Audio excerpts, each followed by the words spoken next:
What's up, guys? I'm Jesse. And I'm Afton, and this is The Much Much Podcast. Oh, I'm so excited to be here. So we always start out each episode. I wanted to say season because we've been talking about seasons for, the last 2 weeks. Yeah. Still talking about seasons. Still talking about seasons. Our much moment. So I want to know what your much moment is this week. I'm changing mine real quick. I'll use that one for another episode. Okay. My much moment is we spent, 20 minutes trying to figure out our audio. Oh, it's good. So I had a little epiphany after. So if you listen to the last 2 episodes, the audio is terrible, and I'm so sorry. We have been really struggling with audio. So I have this recording device that we have been using, and it has done us dirty several times. But this last time I had me mostly. Yeah. You. But this last time there were no audio clips. It didn't record anything. And I'm like, okay, so I guess we're going to have to use the video camera audio. But unfortunately, we're now running an air conditioner, so it was really loud, and it's very bad. I'm so sorry. And Afton was upset. I was upset too. But I'm like, hey, we're only on episode 7. It just happens. I'm like a it's fine person. And I was like, it's no big deal. Like when I forgot to cut out. She also left. Whenever you hear it, cut it means cut it. So I'm listening and I'm like, why didn't you cut all this out? I'm pretty sure she did it just to make me cringe. Anyways, I was like, it's fine. The good news is people were listening to us because they said they had some feedback about our audio.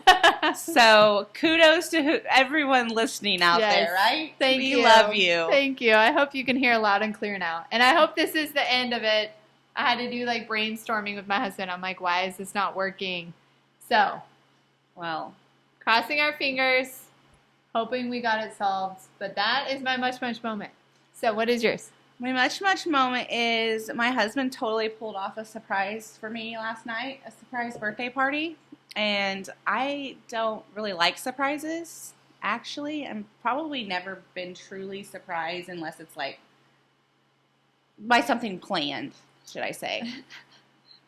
And he totally pulled it off, and I was blindsided. So he put a lot of effort into it and made it really special, and big shout out to my husband once again, coming in clutch. Casey gets a shout out every episode. Yeah, he really is awesome. It really was so sweet. He had this whole group chat of he got all of her friends to send pictures, to write letters. He put a lot of work, a lot of effort into this surprise party, and I unfortunately was not able to be there, but yeah, she's pretty much sweet. Cut. I'm just kidding. She's very mad. She got in my car earlier and she's like, ma'am. I'm so sorry. But that's my much moment. That's awesome. So, Afton's turning 40. We don't have to say that. Just kidding. Cut. I'm just kidding. That's definitely not getting cut. That means nothing to me. Age is just a number. All right, so we are kind of wrapping up Ecclesiastes. We've been studying Ecclesiastes for a couple months now, because by the time we put an episode out, it's been a minute for us going through Ecclesiastes. It's been, you said a couple months, but yeah, you're right. Yeah. But it's been so good. Yeah. And we are I still feel like we have so much more to cover, but we're doing it in such a small time. But I think that there's a lot to be said about what we have on today's episode. I'm really excited to dive in. Yes. So today we're going to focus on Ecclesiastes 4 through 9. And it kind of has similar themes to chapters 1 through 3, where Solomon's really talking about the limitations of wealth and of possessions and pleasure and wisdom and what we can do in our own human ability. And And I love this quote. As I was studying this scripture, this quote stuck out to me. The more a man possesses, the more conscious he becomes of the vanity of it all. Wow. And I was like, that just kind of like, with a little bow, like wraps up Ecclesiastes for me, because so much of what Solomon's talked about is just like dissecting every aspect of life under the sun without an eternal aspect and saying, like, what's the point of it all?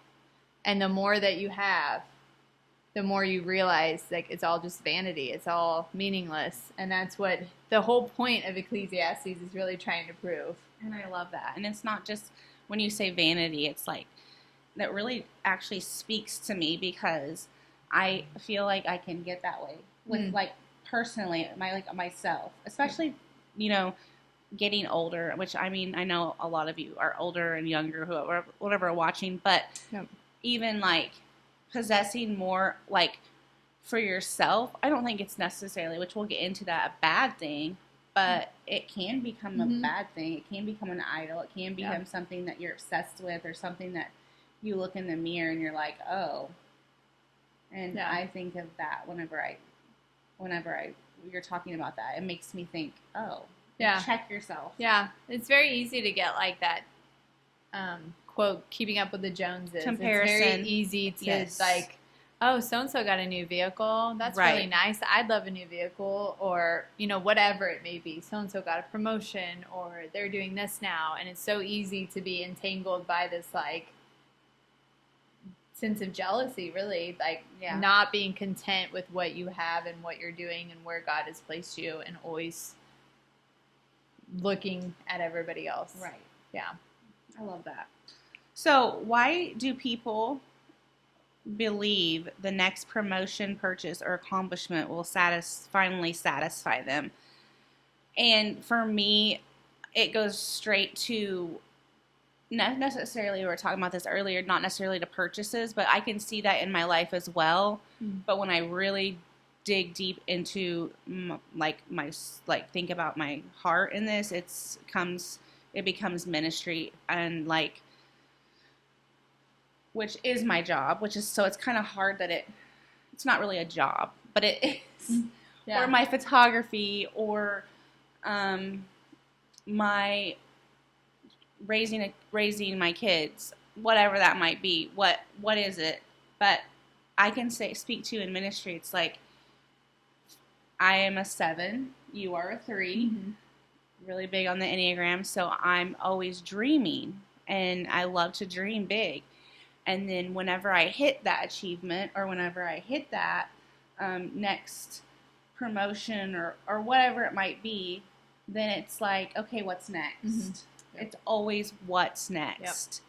If I could just lead this, or if more people came to that, or if I got asked to do this more, or whatever it might be. If my event wasn't successful, like, to me, it's like, okay, what's the next thing?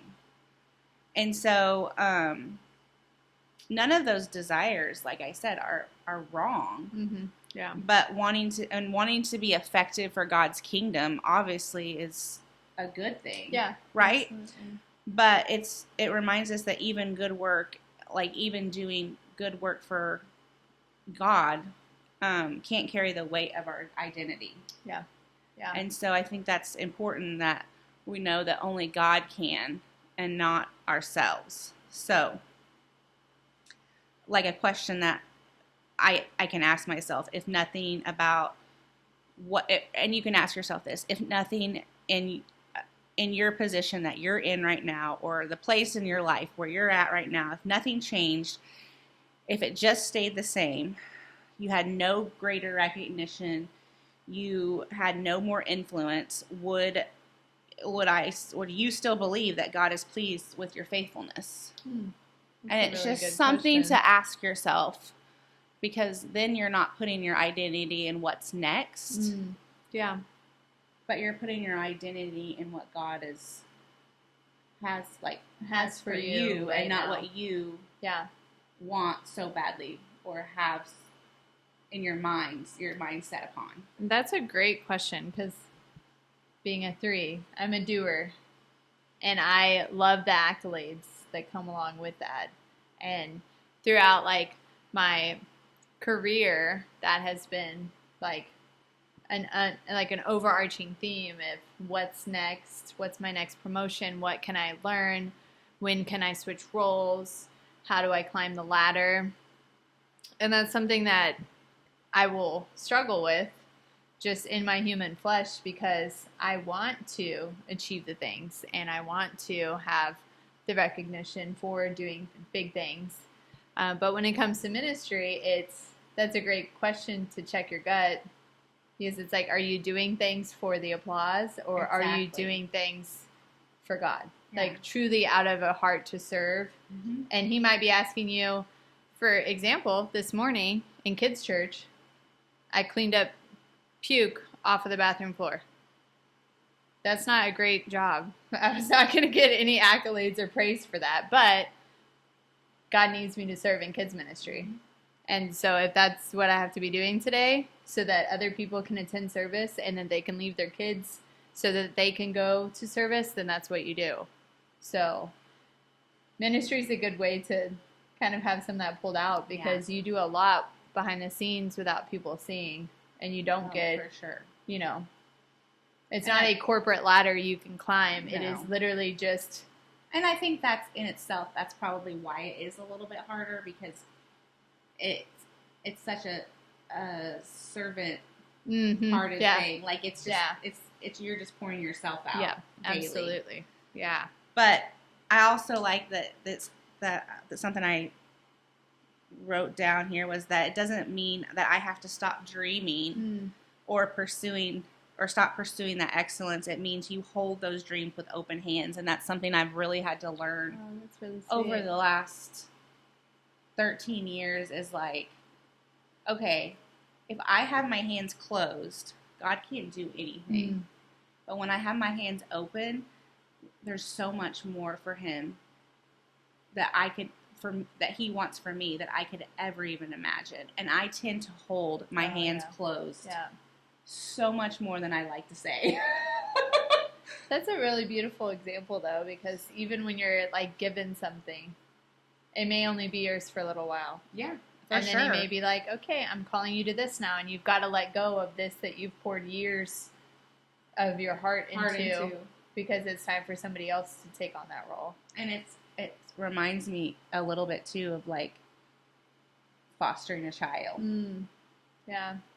Like here, I'm going to give you this child for a little bit. Yeah.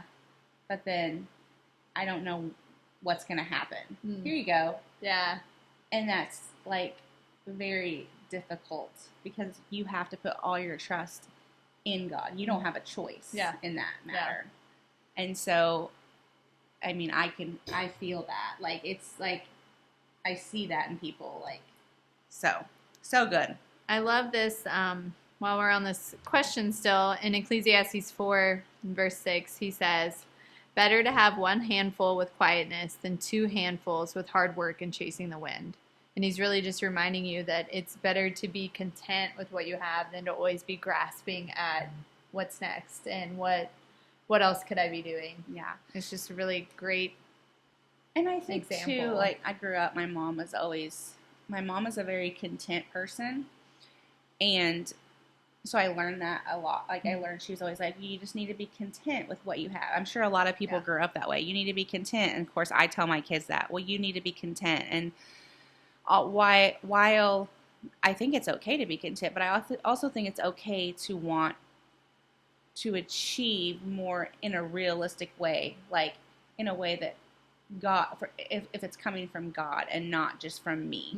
But whenever I start to think, whenever I feel my flesh rise up with wanting this or doing this, and I can tell that if it's something like that's overwhelming you most doubt that most of the time that's going to be not from God. Yeah, absolutely. And so when that, like, it's almost like it's like a presence over you. And I have to like immediately think back, like, okay, I have this, this, this. And it's also good just to like write down everything you have. Yeah. And then look over it and be like, okay, this is why am I not content with what I have? Yeah. You know what I mean? I like doing like window shopping. I know that used to be like a real thing, but my window shopping now is like I'll see something I really like and I'll just add it to my Amazon cart and it'll stay there for a week, a month. And eventually usually what I do is I'm like, I don't actually really need that and I'll put it on like save for later. And then sometimes it just gets deleted off of there, but initially I'm always like, "Oh, that's so cute," or I need this and I'll go add it and then I'm like I just let it sit there for a while to be like, okay, if I come back to this in a week and I'm like, no, actually, I still really need that or want that, then maybe I'll get it. But usually it ends up getting taken back out of the carts. And like, you don't actually need that. Save it for later. Like, that's so good. Yeah. And then you look back. Have you ever looked back Yes. and you're like, why did I ever want that? Yeah. What was I going to use that for? Yes. Yes. Isn't that all crazy? The time. It's all a mindset. Yes. It's so good. Okay, can ambition and contentment coexist? This is a really good one, especially for a 3 because I am very ambitious. I'm very ambitious in all the things that I do. Sometimes ambition is driven by envy, as in like if I just got the next promotion, I would have the authority that I want or the pay scale that I want. So that's like one side of it, but then it's also like, oh, if I get this new thing, then I'm as good as Afton, or so I feel like a lot of it is fueled from envy, fueled from being jealous and always having this unsatiable like desire for more, more, more. So good. Instead of it being focused on like a noble thing. Yeah. My take on it is yes, but only when ambition is submitted to God. Oh, that's good. I think contentment doesn't mean you've stopped growing. It just means that you've stopped believing that growth is what gives you value. Yeah. And for those of me like me that work in ministry, it can easily be challenging because we're often pursuing good things. Even Jesse, like, she's not in ministry, but I know her. She's pursuing good things. And so those are worthy desires, but the question is, am I ambitious? The deeper question is, what happens in my heart if God says not yet or not this way? Yeah. Like, are we submitted to God? Is our ambition submitted to God? And a lot of times, and I also put Paul captures this balance beautifully in Philippians 4:11-13. He learned to be content in plenty and in need. Yet he also spent his life tirelessly planting churches and preaching the gospel. He was deeply ambitious for God's kingdom while remaining content in Christ, which is funny because we talked about this in service today. But Paul is a great example of this because he was ambitious to God in the most awesome ways. I mean, he was in prison. He was doing things that if we thought we could do that today, like, can you imagine? No. And so not at all. He's such an example of what it looks like and to be ambitious and submitted to God. And it's a great way to, if you do struggle with that, go read about Paul because it will make you it'll make you question your motives. For sure. So it reminds me too, there's a really good friend of mine who I work with, who is also a really good Christian example. So sometimes at work I'll be like, I need you to talk me off a cliff, vice versa. But he had been putting in for a supervisor job, and he's on days currently, and he has 4 children, and his wife stays at home with them. And he keeps putting in for these supervisor jobs, and he's not getting them. And it's been multiple times. And he was putting in for a night supervisor job. And I'm like, is this really going to make you happy? To make X amount more money a year. You're going to be on nights. You're going to miss your kids' events. You're not going to be able to go to church on Wednesdays like you like doing. He does like stuff for his church on Wednesdays.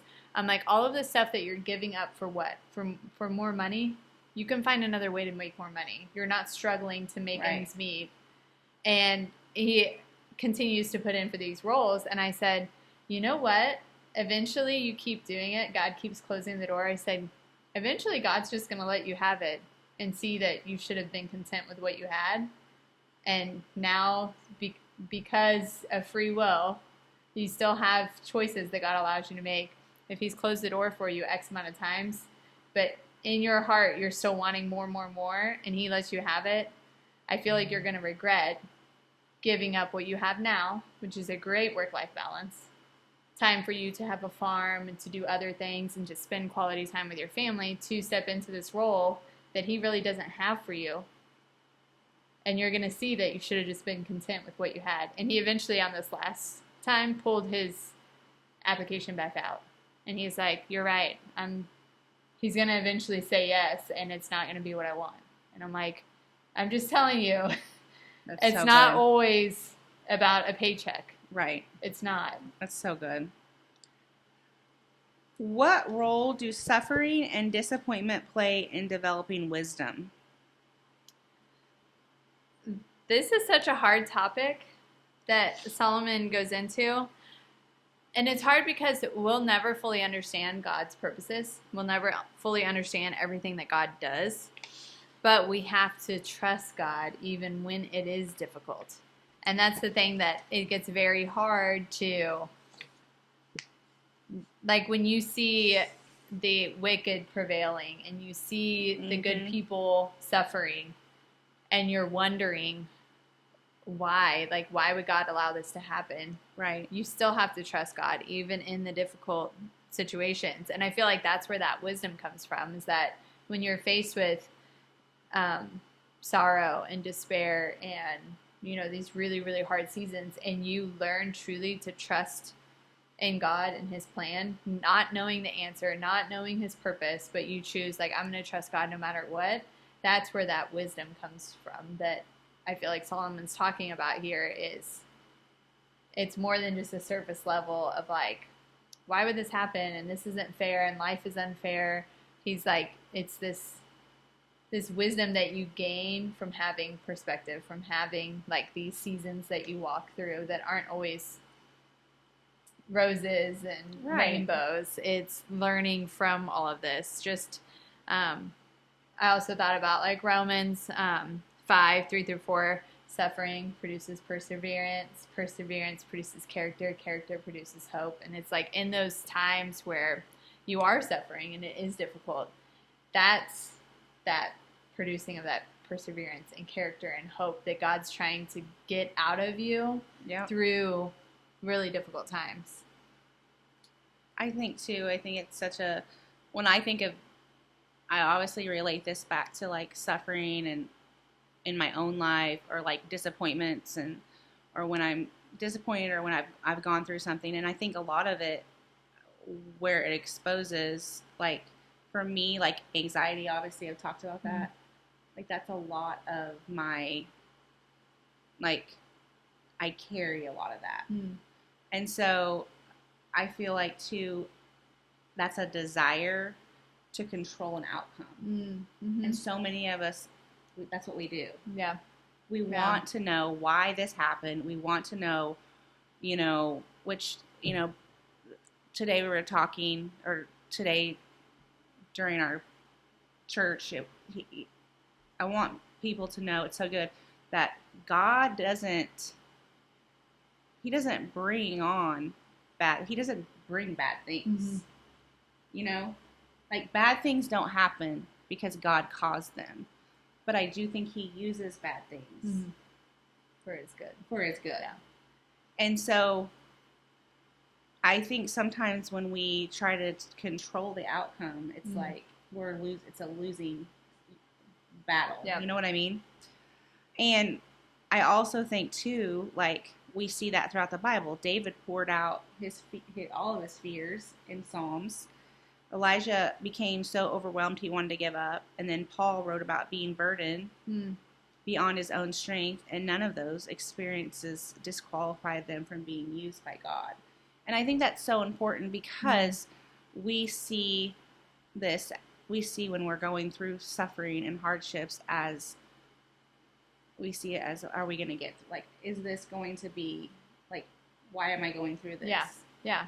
It's the first thing you think, like, why me? And a lot of people in those moments ask God, why are you doing this to me? Why is this happening?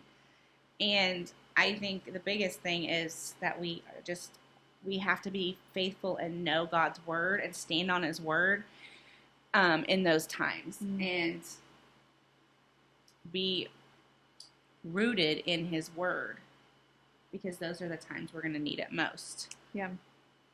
So, do you have anything else on that next, or I'm going to the next question? Yeah, and the next question kind of like, I feel like leads off of that a bit. How do we respond when life feels unfair and doesn't make sense? Which I love that question because so many, that's what we just said. Yeah. We just talked about. Yeah. Why is this? This is so unfair. And that's what most people think, like, I don't deserve this. Yeah. I don't deserve. Well, nobody deserves, like, we deserve, what we really deserve is, not what we've been given. No. So, no. I think this is something also that Solomon wrestles with throughout the whole book, and he looks around and sees that good people suffer, wicked people often prosper, and go unpunished, and it doesn't seem fair, and a lot of times people pretend that everything's okay. Would you agree with that? Yeah. But I think I have 4 things that I think. I'm a points person. I'm like a reality points person. Points. I am. I like people that I listen to. A lot of people I listen to are like, points. This is your point. And I think it just keeps my mind, because my mind's all over. I like Craig Rochelle because he's always like, I okay, love write Craig, this yes. down. Here's point 1. I'm like, yes. But my first one will be, you acknowledge reality. Okay? So like Solomon, he doesn't ignore it. Yeah. And a lot of us do. We ignore the problem. We ignore whatever it is. Pretend that didn't happen. No, you know what Solomon does? He names it. And I think that's something we need to get better at. I really do.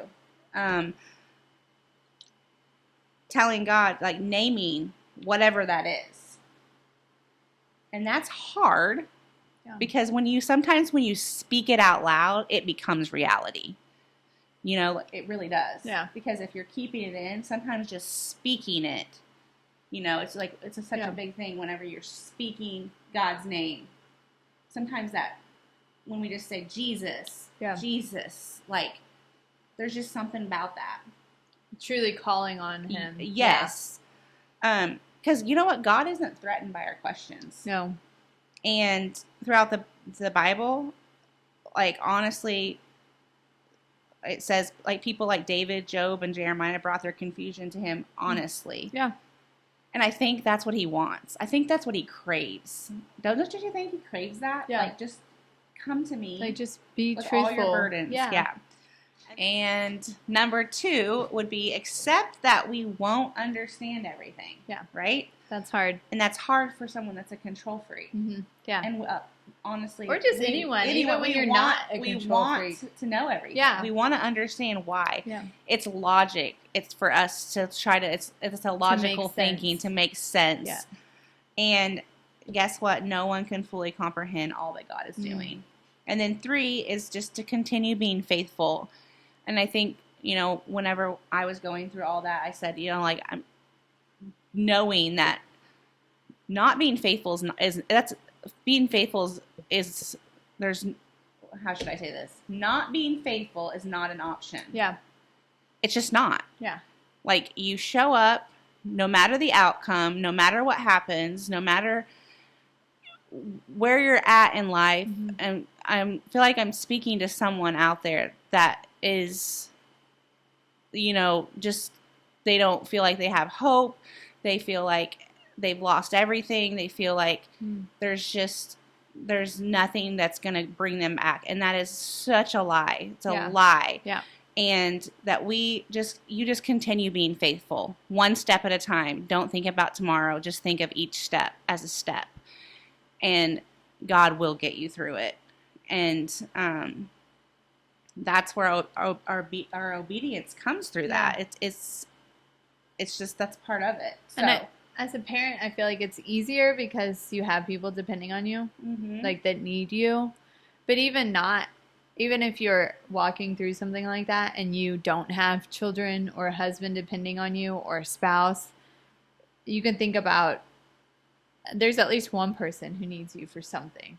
right. And even if you have to remind yourself, I just have to show up for that one person, or for these people that I work with, or for someone I'm taking care of, or maybe someone who I'm like reaching in ministry, like show up for the one person who still needs you. Yeah. And I don't know why, but I have this like picture in my head of just someone sitting next to them, and you just thinking, no, like this isn't the one person. And I feel like that is the one person. So I don't know who that's for, but just continue being faithful. Yeah, okay. Absolutely. And your faithfulness is never wasted. Yeah. 4 would be receive today's gifts. Again, like step by step. Just think about it as, one of things Solomon keeps coming back to is enjoying the ordinary blessings that God has given him. Yeah. Sharing a meal. Yeah. Meaningful work. Yep. Maybe your neighbor needs some weeds pulled. Yeah. Go pull the weeds. Go pull the weeds. Relationships, moments of joy. Those aren't distractions from hard times. Those are reminders of God's goodness. And then, can I trust God's character even when I don't understand his plan? Yeah. And I feel like as a believer, that's one of the biggest questions that we come to. You got something to say on that? And I have a really hard time about recalling where in Scripture I've read something, and I read a lot of commentary on Scripture, so it could be from that as well. But I just keep coming back to this. It's like you either trust God or you don't. So when something happens, good, bad, devastating, whatever, and you come to that crossroads of like, can I still be faithful through this? I feel like it boils down to this one single question, and it's either I trust God fully or I don't trust him at all. And that's the decision that you have to make. And if you choose... And that's a hard decision. Yeah. And I mean, there are some times where, there will be an earth-shattering, devastating thing that happens to you at some point in your life. So I'm not saying that lightly or about something very flippant. Like, if it is that situation that you're in, you either trust him fully to know that even in this terrible situation, that he is still good and he is still God, or you don't. And that is the reality of it. And if you choose to trust him, then you choose to continue being faithful. Yeah. It's so good. And that doesn't mean it's going to be easy. No. It doesn't mean you're not going to do it without fail. Yeah. Everyone. Oh, yeah. We're all going to fail. Yeah. A lot of times, too, we think of what are we, like, what? When you were talking about, like, that, it makes me think, too, is not understanding what are we afraid to lose. Yeah. And mostly, what are we afraid to lose is, obviously, I would have a list of things I'm afraid to lose, but ultimately, you have to ask the question, like, the same thing. Like, it's not about, like, if I trust God, Yeah. we're all going to lose things, Yeah. unfortunately. Yeah. And, but if we choose God, and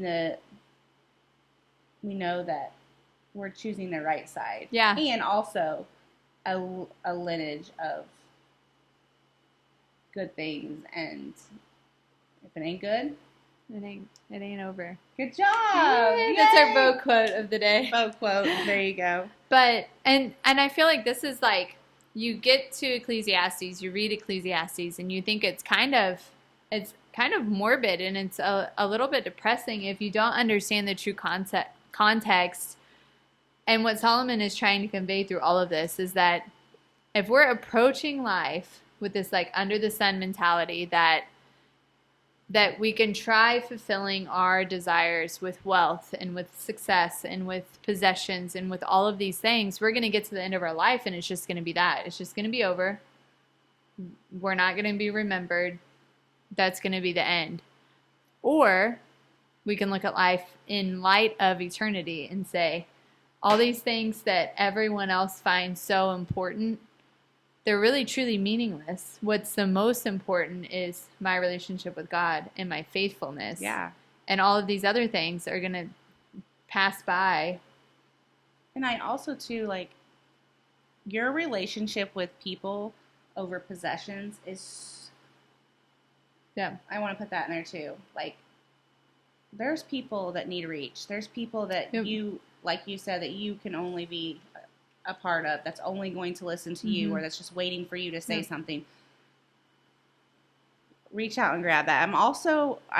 It talks about seasons and where plans changed and plans can change, that God's faithfulness isn't dependent on my understanding. Just kind of like what Jesse said, a verse that's encouraged me is Proverbs 3:5-6, and it's trust in the Lord with all your heart and lean not on your own understanding. In all your ways submit to him, and he will make your paths right or straight. Notice it doesn't say trust him after you understand. Yeah. It says trust him instead of leaning entirely on your own understanding.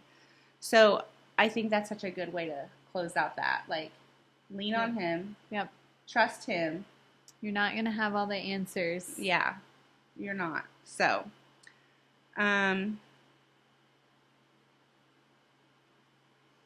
anything else to add from this one? we good? I think that, like, the last thing I have is that kind of what I just said a minute ago. Everything people commonly pursue for meaning has value, but none of it can carry the weight of being our ultimate purpose. And that is to faithfully serve God and to lead others to Christ. And that's what we're here to do. Yeah. Love it. Hey, guys, if you liked this episode, we would love for you to like, share, subscribe, comment. Yes, we just want to say we love you guys. We love the feedback. We love feedback, even if it's bad. Even if it's like your guys' audio. Even if it's atrocious. audio. I know. But also, it just encourages us when... Yeah. To hear anything is better than nothing. So I'm like, at least Exactly. people are listening. If they're like, your audio is terrible, it's like, hey, you listen. It's just been very encouraging to hear people come and say, I listened to your podcast and it really spoke to me, or I thought this, or I kind of wondered about this. Like, we love feedback. Yeah. So, anyways, we will see you on our next episode. And remember, you were made for much, much more.